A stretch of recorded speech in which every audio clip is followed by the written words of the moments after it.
अच्छा जी, आज हम एक ऐसी कंट्री के बारे में बात करेंगे जिसका नाम ग़ालिबन आपने कभी सुना नहीं होगा, लेकिन वो भी शेंजन का हिस्सा है। यहाँ पर भी आपको जर्मन लैंग्वेज देखने को मिलेगी और यहाँ की जो करेंसी है वो स्विस फ्रैंक है। बहुत छोटा-सा कंट्री है। आपको एक ही यहाँ पर पब्लिक यूनिवर्सिटी मिलेगी, तो एक यूनिवर्सिटी होने की वजह से यहाँ पर बहुत सारी स्कॉलरशिप्स अवेलेबल हैं। आपको इरास्मस की स्कॉलरशिप मिल जाएगी।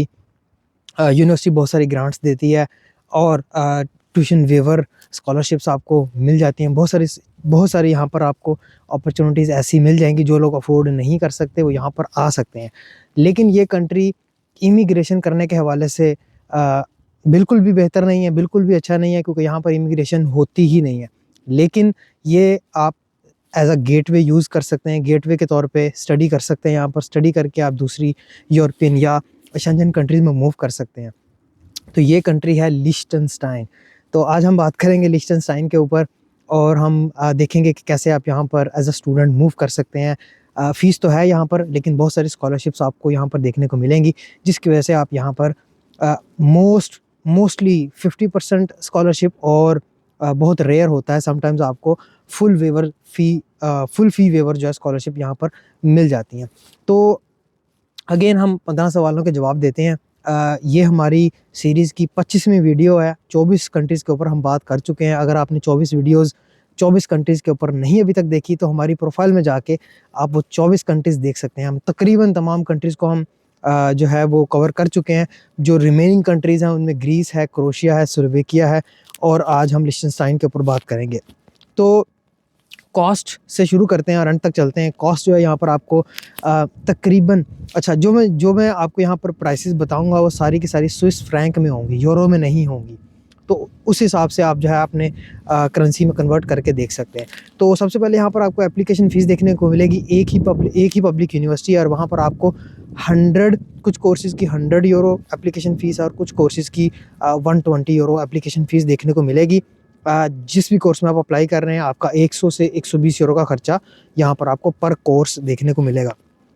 मोफा की आपको टेस्टेशन रिक्वायर्ड होती है यहाँ पर और मोफा से आपको अपोस्टाइल भी करवाना पड़ता है। लेकिन इन दोनों चीज़ों से पहले आपको मैट्रिक और इंटर को आईबीसीसी से और अपनी बैचलर की डिग्री को यहाँ पर आपको एचईसी से रिकॉग्नाइज़ करवाना पड़ता है, फिर जाके आपकी अपोस्टाइल होती है। तो उसमें आपका तकरीबन 70 से 100 यूरो का खर्चा जो है वो यहाँ पर आपको देखने को मिलेगा। वीज़ा फ़ीस जो है वो भी आपको यहाँ पर तकरीबन 100 स्विस फ्रैंक देखने को मिलेगी। जहाँ तक रही बात आइल्ट्स की या टोफल या पीटीई की, तो अगर आप आइल्ट्स के थ्रू अप्लाई कर रहे हैं तो मिनिमम 6 बैंड चाहिए होता है। आप टोफल के थ्रू अप्लाई कर रहे हैं तो मिनिमम आपका 75 स्कोर, अगर आप पीटीई के थ्रू अप्लाई कर रहे हैं तो आपका मिनिमम 65 स्कोर जो है वो यहाँ पर रिक्वायर्ड होता है। लेकिन कुछ कोर्सेज़ की अप एंड डाउन रिक्वायरमेंट हो सकती है। 2 इनटेक होती हैं, लेकिन मेजर एक ही इनटेक है और वो है विंटर की इनटेक, जिसका एडमिशन जो है वो जनवरी से लेकर मार्च तक चलता है। इसका मतलब है कि अभी करंटली एडमिशन खुले हुए हैं, अभी जनवरी ख़त्म होने वाला है और जो क्लासेस हैं वो सितंबर में स्टार्ट होती हैं। यूनिवर्सिटी फ़ीस यहाँ पर आपको तकरीबन 1000 यूरो पर सेमेस्टर मिनिमम और 2000 यूरो पर सेमेस्टर मैक्सिमम यहाँ पर आपको देखने को मिलेगी। डिपेंड करता है कौन सा कोर्स आप कर रहे हैं और किस डिपार्टमेंट में आप हैं। एडमिशन रेशो, अगर आपकी प्रोफाइल अच्छी है तो एडमिशन रेशो आपको बहुत अच्छी देखने को मिलेगी। वीज़ा जो है वो स्विस एम्बेसी इसको डील करती है, तो आपको वीज़ा जो है वो स्विट्ज़रलैंड की एम्बेसी में अप्लाई करना पड़ता है। अगर आपका एडमिशन हो जाता है, आपके डॉक्यूमेंट पूरे हैं, आपकी बैंक स्टेटमेंट पूरी है, तो फिर आप यहाँ पर आपको हाई वीज़ा रेशो भी देखने को मिलेगी। बैंक स्टेटमेंट की जहाँ तक बात करें, थोड़ी-सी ज़्यादा बैंक स्टेटमेंट यहाँ रिक्वायर्ड होती है। 1600 स्विस फ्रैंक आपको पर मंथ चाहिए होते हैं, जो कि रफ़ली आपके 19,000 स्विस फ्रैंक पर ईयर की आपको स्टेटमेंट दिखानी पड़ती है, जो कि आज की तारीख में आपके तकरीबन 60 लाख की स्टेटमेंट जो है, 60 से 65 लाख की स्टेटमेंट जो है वो बनती है ग़ालिबन। मैंने कैलकुलेट नहीं किया, लेकिन तकरीबन इतनी बनती है।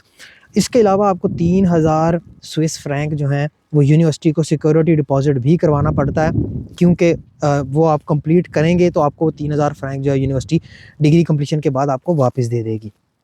15 घंटे यहाँ पर आपको काम ड्यूरिंग सेमेस्टर अलाउ है पर वीक और 40 आवर्स आप ड्यूरिंग हॉलीडेज़ जो है वो काम कर सकते हैं। साल में तकरीबन 2 महीने ऐसे होते हैं हर सेमेस्टर से 1 महीना पहले आप दोनों सेमेस्टर से 1 महीना पहले आपका जो 1 महीना होता है वो सेमेस्टर फ्री पीरियड होता है। जिस तरह फॉर एग्ज़ाम्पल आपका सेमेस्टर सितंबर में स्टार्ट होता है तो अगस्त का महीना, और अप्रैल में सेमेस्टर स्टार्ट होता है तो मार्च वाला महीना जो है वो आपका सेमेस्टर फ्री पीरियड होता है, तो उसमें आप फुल टाइम काम कर सकते हो। पीएसडब्ल्यू यहाँ पर 6 महीने का देखने को आपको मिलेगा, लेकिन अनफॉर्चुनेटली पीआर यहाँ पर एक तो 10 साल के बाद आपको जाके मिलेगी जॉब के साथ और स्विस लैंग्वेज के साथ, और उसमें आपको जो है स्टडी टाइम जो है वो काउंट नहीं होता।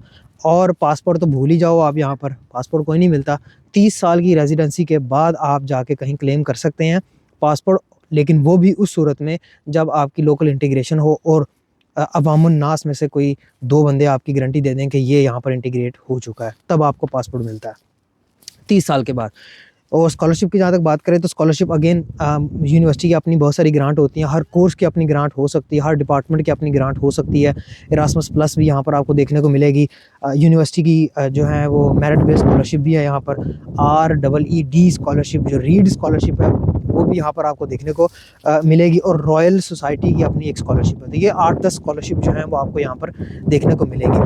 पढ़ने के एतबार से बहुत अच्छा कंट्री है, आप यहाँ पर स्कॉलरशिप के साथ पढ़ सकते हैं, लेकिन आपको इन एनी केस पढ़ने के बाद यहाँ से किसी दूसरे यूरोपियन कंट्री में मूव करना पड़ेगा, क्योंकि यहाँ पर ना पीआर मिलेगी आपको प्रॉपरली आपको जल्दी, और ना ही आपको यहाँ पर पासपोर्ट देखने को मिलेगा। लेकिन स्टडी के लिए बहुत अच्छा कंट्री है। तो आज के लिए इतना ही, मिलते हैं इंशाल्लाह अगली वीडियो में। अल्लाह हाफ़िज़।